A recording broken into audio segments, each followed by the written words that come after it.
Hi, I'm here with the Mass readings for Wednesday, January 16th, 2019. Wednesday of the first week in Ordinary Time. A reading from the letter to the Hebrews.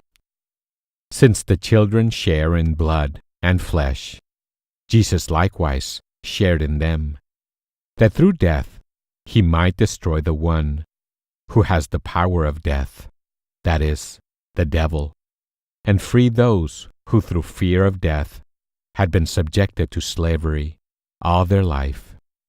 Surely he did not help angels, but rather the descendants of Abraham.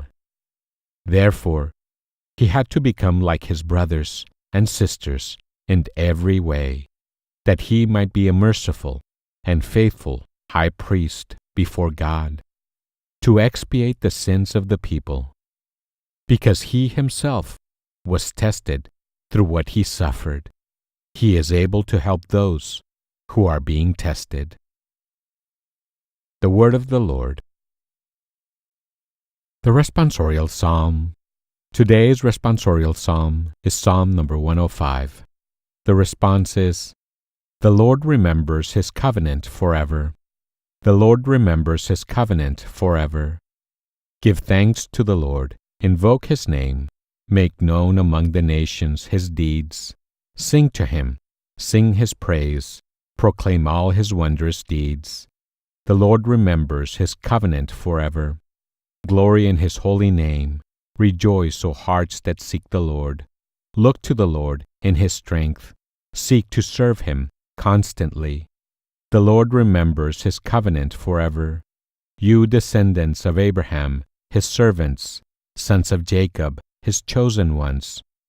He, the Lord, is our God. Throughout the earth his judgments prevail. The Lord remembers his covenant forever. He remembers forever his covenant, which he made binding for 1,000 generations, which he entered into with Abraham, and by his oath to Isaac. The Lord remembers his covenant forever. The Lord remembers his covenant forever." Today's Gospel is the Gospel according to St. Mark, chapter 1, verse 29 to 39. On leaving the synagogue, Jesus entered the house of Simon and Andrew with James and John. Simon's mother-in-law lay sick with a fever. They immediately told him about her. He approached, grasped her hand, and helped her up. Then the fever left her, and she waited on them. When it was evening, after sunset, they brought to him all who were ill or possessed by demons. The whole town was gathered at the door. He cured many who were sick with various diseases, and drove out many demons, not permitting them to speak because they knew him. Rising very early before dawn, he left and went off to a deserted place, where he prayed. Simon and those who were with him pursued him, and on finding him said, "Everyone is looking for you."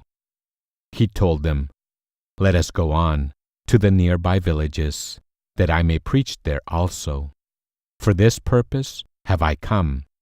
So he went into their synagogues, preaching and driving out demons throughout the whole of Galilee. The Gospel of the Lord. Here are some thoughts on today's scripture. Many aspects of the life of Jesus come together in this reading. After the morning drama in the synagogue, Jesus went to the home of Simon and Andrew. The restrictions of Sabbath observance necessitated their having a quiet day. But Simon's mother-in-law was ill, and Jesus was moved to cure her. He always put compassion before the law. The Sabbath ended at sundown, and this allowed the whole city to come with their sick and possessed. They encamped at the door until Jesus had exercised his healing power. How late was it when it was all over? Yet, in the morning, while it was still very dark, Jesus slipped out of the house, found a deserted place, and gave himself to prayer. Why did Jesus feel the need to pray? Are you surprised? A search party was sent to look for Jesus. When they found him, a curious conversation ensued, which involved an apostolic choice: to return to Capernaum, as the inhabitants wanted, or to move on to other towns. Jesus had already, in prayer, decided on the latter option. What would you have advised? Thanks for listening. Have a blessed day.